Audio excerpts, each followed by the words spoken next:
10th மேக்ஸில் unit 8ல் புள்ளியியலும் நிகழ்தகவும் பாடத்தில் பயிற்சி 8.3ல் ஏற்கனவே அரசு பொதுத் தேர்வில் கேட்ட முக்கியமான 2 மார்க் கொஸ்டினுங்க. வாங்க கொஸ்டினை பார்க்கலாம்.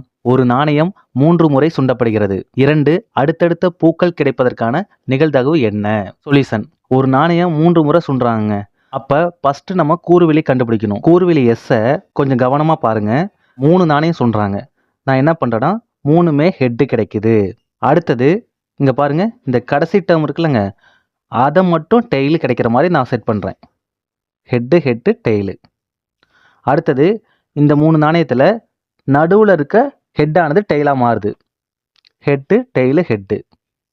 அடுத்தது இந்த 3 நாணயத்தில் முதல்ல இருக்க ஹெட்டு டெய்லாக மாறுது. Tail head head.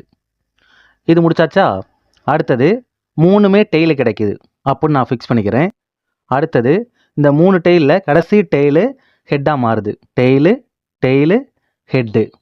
இந்த 3 இதில் சென்டரில் இருக்கிறது டெய்லு வந்து ஹெட்டாக மாறுது. அப்போ டெய்லு ஹெட்டு டெய்லு. இந்த 3 இதில் டெய்லு ஹெட்டாக மாறுது. Head tail tail. இந்த கூறுவெளியை நினைவில் வச்சுக்கிறதுக்காக ஒரு ஷார்ட்கட்டுங்க. சரிங்களா? இப்போ N(s) எத்தனை? இதை கவுண்ட் பண்ணிங்கன்னா 1 2 3 4 5 6 7 8. N(s) 8. கொஸ்டின் என்னன்னா 2 அடுத்தடுத்த பூக்கள் கிடைப்பதற்கான நிகழ்தகவுன்னு சொல்கிறாங்களா? அப்போ அதை ஏன்னு வச்சுக்கலாங்க. இப்போ ஏ என்னவா இருக்கும்? அடுத்தடுத்த டெய்ல் கிடைச்சிருக்கா? இல்லை.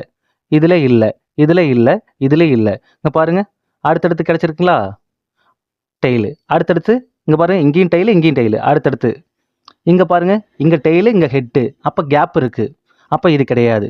அப்போ இது அடுத்தடுத்து கிடச்சிருக்கு, இதில் அடுத்தடுத்து கிடச்சிருக்கு, இதில் அடுத்தடுத்து கிடச்சிருக்கு. அப்போ பாருங்கள், அதை எடுத்து எழுதுங்க. இப்போ N(a) எத்தனைங்க?